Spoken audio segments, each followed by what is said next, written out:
ఓం శ్రీ గురుభ్యో నమః. వాగర్థావివ సంపృక్తౌ వాగర్థ ప్రతిపత్తయే జగతః పితరౌ వందే పార్వతీ పరమేశ్వరౌ. ఇప్పుడు మనం 65వ లహరిలో ప్రవేశిస్తున్నాం. ముందుగా శంకరుల వారు ఆంజనేయ స్వామి వారిని చేసిన స్తుతిలో 6వ శ్లోకం. రణే భీషణే మేఘనాథే సనాథే సరోషే సమారోపితే మిత్రముఖ్యే ఖగానాం ఘనానాం సురాణాం చ మార్గే నటంతం వహంతం హనుమంతమీడే. ఇది సుందరకాండలో సన్నివేశం. రావణాసురుడు యొక్క రెండో కొడుకు ఇంద్రజిత్, పెద్ద కొడుకు అక్షకుమారుడు. ఆయన సంహరించారు ఆంజనేయ స్వామి. తర్వాత ఇంద్రజిత్ వచ్చాడు. ఇంద్రుడిని జయించిన వాడు అంచేది ఇంద్రజిత్ అని పేరు పెట్టారు. అసలు పేరు మేఘనాథుడు. వాడు అరుస్తుంటే మేఘాలు ఉరిమినట్టు అనిపించింటాడు పసిపిల్లాడప్పుడు, అంటే మేఘనాథ అని పేరు పెట్టారు. ఆ మేఘనాథుడు మాయాయుద్ధంలో ఆరితేరినవాడు. ఆంజనేయ స్వామి చూడగానే వాడు అదృశ్యం అయిపోయాడు. ఆకాశంలో అదృశ్యంగా వ్యవహరిస్తూ అక్కడి నుంచి ప్రయోగిస్తున్నాడు బాణాలు. స్వామి సర్వజ్ఞుడు, ఆయన కూడా అంతరిక్షానికి ఎగిరారు. అక్కడ జరిగింది యుద్ధం. రణే భీషణే మేఘనాథే సనాథే. ఆ భయంకరమైన మాయాయుద్ధంలో మేఘనాథుణ్ణి వాడికి రక్షణగా ఉన్నటువంటి మాయా శక్తితో పాటు గమనించి సరోషే సమారోపితే మిత్రముఖ్యే. సూర్యచంద్రులందరూ ఆశ్చర్యంగా చూస్తుండగా ఒక్కసారిగా వాడిని తన పిడికిడి పొడితో కొట్టారు. దాంతో వాడు కింద పడ్డాడు. అప్పుడు అందరూ చూసి ఆయన యొక్క వీరవిహారం చూసి ఆశ్చర్యపోయారట. ఎవరెవరు? ఖగానాం, ఆకాశంలో ఎగిరే పక్షులు, ఘనానాం, ఆకాశంలో తిరిగే మేఘాలు, సురాణాం చ మార్గే, ఆకాశంలో సంచరించే దేవతలు అందరూ కూడా ఆశ్చర్యంగా చూస్తున్నారు. నటంతం వహంతం హనుమంతమీడే. అద్భుతంగా ఆయన వాడిని కింద పడేయటం కోసం అటు ఇటు అడుగు నటరాజస్వామి నాట్యంలాగా తిరిగారట. అద్భుతమైన భావన. రణే భీషణే మేఘనాదే సనాథే సరోషే సమారోపితే మిత్రముఖ్యే ఖగానాం సురాణాం చ మార్గే నటంతం వహంతం హనుమంతమీడే. ఇప్పుడు 65వ లహరి.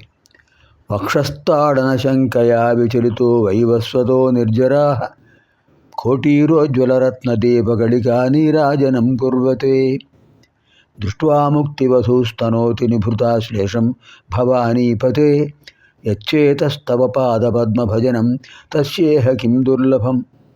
ఇది కూడా స్వామివారి పాదపద్మ వర్ణనం. వక్షస్థాడన శంకయా విచలితో వైవస్వతో నిర్జరా కోటీరోజ్వలరత్నదీపగళికా నీరాజనం కుర్వతే దృష్ట్వా ముక్తివధూస్తనోతి నిభృతాశ్లేషం భవానీపతే యచ్చేతస్తవ పాదపద్మభజనం తస్యేహ కిం దుర్లభం. హే భవానీపతే, యచ్చేత, ఎవడి యొక్క మనస్సు తవ పాదపద్మభజనం, పాదపద్మాన్ని సేవించడంలో అంకితమైపోతుందో, తస్య, అలాంటి వాడికి ఇహ ఈ లోకంలో దుర్లభం కిం, పొందరానిది ఏదైనా ఉంటుందా? కారణం ఏంటి? వైవస్వత వక్షస్థాడన శంకయ. వైవస్వుడు అంటే వివస్వానుడు సూర్యుడు, ఆయన కుమారుడు. యమధర్మరాజు, శనైశ్చరుడు. ముందు శనైశ్చరుడు, తర్వాత యమధర్మరాజు. వీళ్ళిద్దరు అన్నదమ్ములు, సూర్యభగవానుడి యొక్క కుమారులు. ఆ యమధర్మరాజు వక్షస్థలాన్ని కొట్టారు కదా. యమధర్మరాజు అహంకారంతో మార్కండేయుడు ఆయుర్దాయం తీరిపోయిందనే ఉద్దేశంతో అహంకారంతో అక్కడ పరమేశ్వరుడు ఉన్నాడు, ఆయన శివలింగాన్ని ఆశ్రయించాడు. అప్పుడైనా వాడు గుర్తించాలి కదా. యమపాశాన్ని వేశాడు. ఆ పాశం మార్కండేయుడు వాడితో పాటు శివలింగానికి తగిలింది. దాంతో ఆయనకి చాలా కోపం వచ్చేసి ఒక్కసారి వాడు వక్షస్థలంపై తన్నారు. ఇంతకుముందు సన్నివేశం అది. దాంతో ఏమైంది? వాడు భయపడ్డాట. వక్షస్థాడన శంకయ, మళ్ళీ ఆయన కొడతారేమో, ఇదివరకోసారి జరిగింది పరాభం అని భయపడ్డాట. విచలిత, చలించిపోయాడు. వక్షస్థాడన శంకయ విచలిత. నిర్జరా కోటీరోజ్వలరత్నదీపగళికా నీరాజనం కుర్వతే. అది చూసినప్పుడు వాళ్ళకి ఆయన భయంకర రూపాన్ని శాంతింపజేయడం కోసం దేవతలందరూ నీరాజనాలు ఇచ్చారు స్వామివారికి. కోటీరోజ్వల రత్నదీపకళికా నిర్జరా. నిర్జర అంటే దేవతలు, జర అంటే వృద్ధాప్యం, వృద్ధాప్యం లేనివాళ్ళు నిర్జరులు. బాల్య కౌమార యవ్వన దశలు మూడే ఉంటాయి వాళ్ళకు, అంటే త్రిదశ అంటారు. అలాంటి వాళ్ళు కోటీర ఉజ్వల రత్న దీప కళికా నీరాజనం కుర్వతే, అద్భుతంగా ప్రకాశించే మణిదీపాలను హారతిగా ఇచ్చారు స్వామివారికి. ముక్తి వధూ దృష్ట్యా నిభృతాశ్లేషం ఆధనోతి. ఆ సన్నివేశాన్ని చూస్తే మోక్షం లభిస్తుంది కదా. పార్వతీపతే, ఎవరి చిత్తం మీ పాదపద్మ భజనం చేస్తూ ఉంటుందో వాడికి ఈ లోకంలో శక్యం కానిది ఏముంటుంది.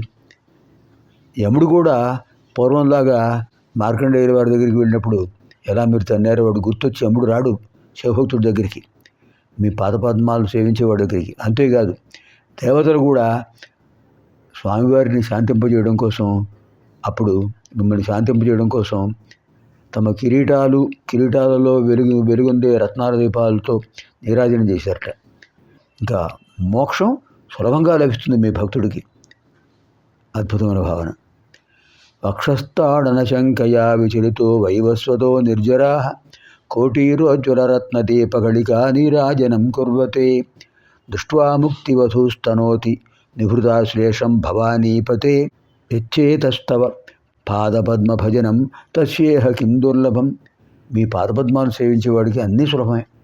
యముడు ఏం చేయడు, దేవతలు నీరాజనం పడతారు, మోక్షము సులభం. పునర్మిలామ ఆగామిని కార్యక్రమే. శుభం భవతు. స్వస్తి.